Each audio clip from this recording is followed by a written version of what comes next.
Hello everybody, I wanted to do a quick overview over my build. Oh fuck, excuse me. Okay, that way you can understand better. Wanted to do a quick overview over my Righteous Fire build to explain the choices I made, basically.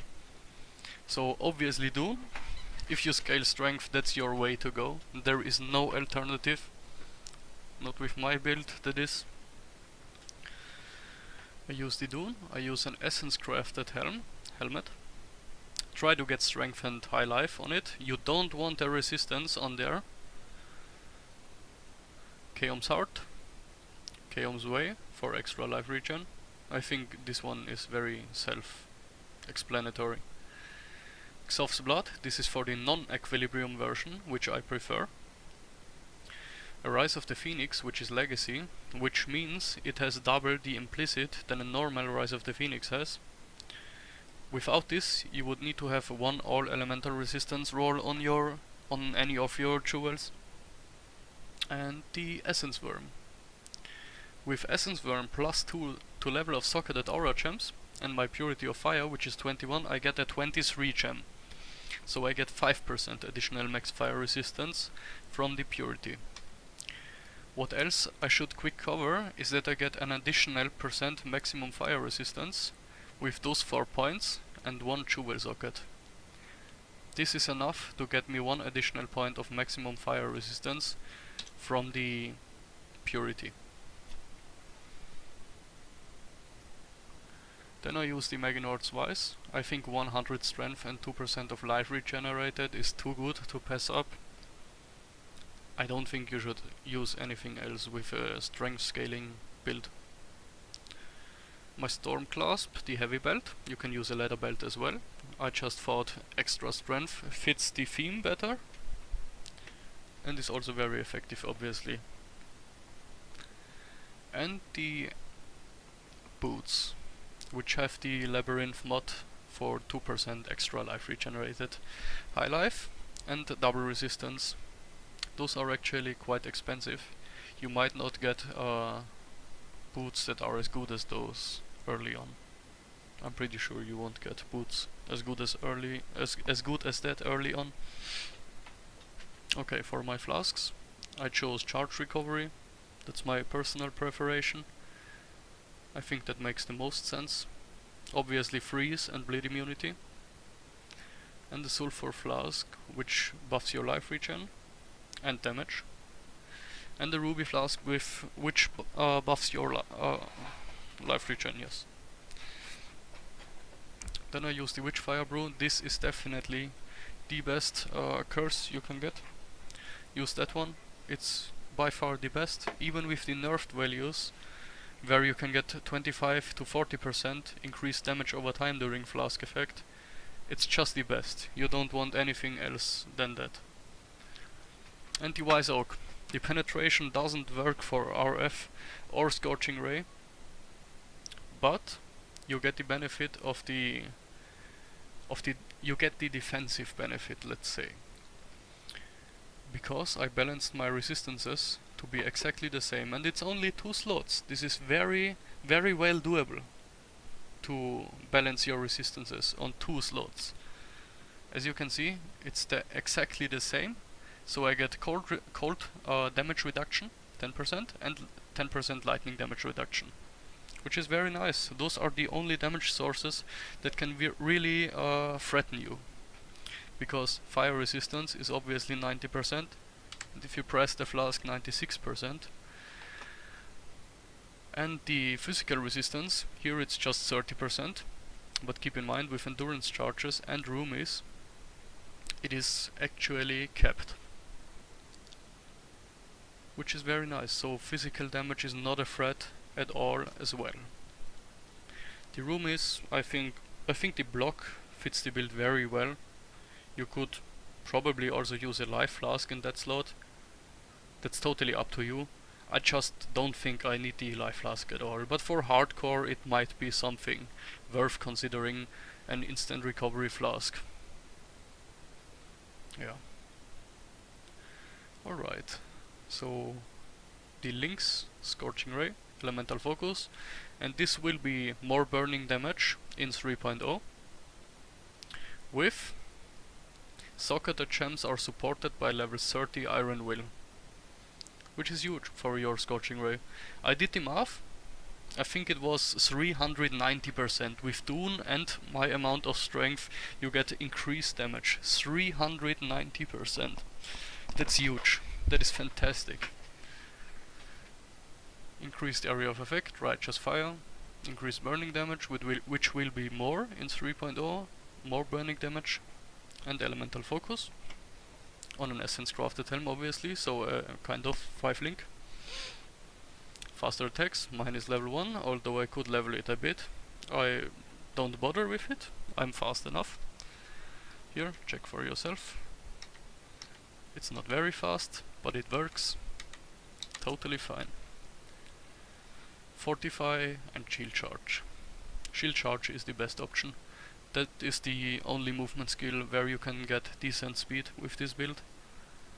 Controlled Destruction, cast when damage taken, Molten Shell and Iron Will. This Molten Shell is very nice. It deals huge damage, and with your Ascendancy, with that point, which is also just available for the non-equilibrium version of this build, you get 1% of that damage leached as life. And that is a very nice sustain feature. Works beautiful. Also Blade Vortex with increased critical strikes and cast when damage taken. This won't be up on some trash clear scenarios, but it's trash mobs and who the fuck cares? They die instantly anyways. This character is a dedicated bossing character. Okay? So on bosses you have easily 100% uptime on your Elemental Overload with this cast when damage taken Blade Vortex setup. You just need to do a crit every 8 seconds and you do crits, I don't know, every 3 seconds on a boss. And Enduring Cry for bossing full endurance charges. Sustain. Let's cover the passive tree next. I opened my Path of Building for this reason. This is the level 100 endgame tree. It's optimized over months. I started in Legacy League with that build and I reworked it quite a few times. So this build, this skill tree is very optimized. Very optimized. We get all the life nodes that are available, all of them, except for this one. I just don't think it's worth taking this one and dropping some jewel sockets. Maybe it will actually give more life, but then you would lose a lot of strength. And strength is also damage. A lot of damage, as we covered already. 390% increased damage is a fuck ton. Although, keep in mind, Iron Will doesn't work for Righteous Fire. I don't think I've said that yet, but only the Dune portion of your strength increased damage will work for Righteous Fire. But Scorching Ray and Molten Shell will get the full benefit of that amount, of that huge amount of strength. So instead of Xoph's Blood, if you want to use Equilibrium, instead of the Xoph's Blood, I don't know, you could use a Xoph's Heart or Negamahu Tiki. For everyone that doesn't know the amulet, I can actually show. There. It is a very nice amulet for Righteous Fire. You get the life, you get the fire resistance, and you get a very nice amount of increased fire damage. So that is worth considering as an option for an equilibrium variant. Excuse my English. Also, this is my first time doing a build overview, so don't judge too hard, please. This node, I would like to drop it, but the chance to ignite is actually nice for the Molten Shell, and you need the elemental resistances. There is no way around it. It's just 1 point, and without those elemental resistances you would have to get resistances on 2 of your jewel sockets. So that's not worth it at all. Just use that 1 point. It's 1 point. Who the fuck cares, right? Even on an as optimized tree as that. I mean, we get all the life nodes anyways already. Might as well put a point in there, right? So let's go over the stats. This is with Scorching Ray. You get almost 100k DPS, which is very nice. Because when we look at Righteous Fire, oh fuck. When we look at Righteous Fire, it deals 200k DPS. So you get an additional 100k plus the extra 24% penetration from Scorching Ray. Scorching Ray is the only way to get penetration in this build without the Equilibrium. It's just 24%, but I think that's very okay. That's a very okay-ish value. Yeah. Let's see how much Molten Shell does actually. Not bad. Average hit of 100k. That's not bad at all. The Ignite is actually lower than I thought it would be. Damn. Yeah, whatever. Configuration. I have Endurance Charges enabled, Fortify, Consecrated Ground. I have been hit recently, enemy is burning, and the enemy is covered in ash. Just to show you that my configurations are accurate. I didn't even mess with the fire resistance of the enemy. Yeah, of course your damage will drop quite a bit when the enemy has a lot of resistances. So that's the downside, my build doesn't have a lot of penetration.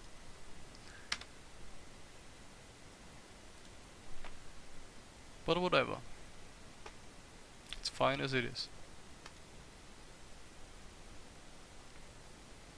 Yeah, it's just the same items as I'm using, except for obviously the Chaos Heart. Because this is full endgame mode, I planned the Legacy Chaos Heart. With the normal Chaos Heart, you still have... What the fuck? Really? Didn't even notice, damn. Is that actually happening? Yeah, you only lose 10k DPS on your Righteous Fire, damn. But you lose a lot of life regen. So since this is the optimality, we'll just pretend like we are having a Legacy Chaos, right? Total life is 13.5k. With the normal Chaos Heart, your endgame life will be 11.5k, which is more than enough. Yeah, I think that's it really. Should be everything to cover. I hope you liked my video. Thanks for watching.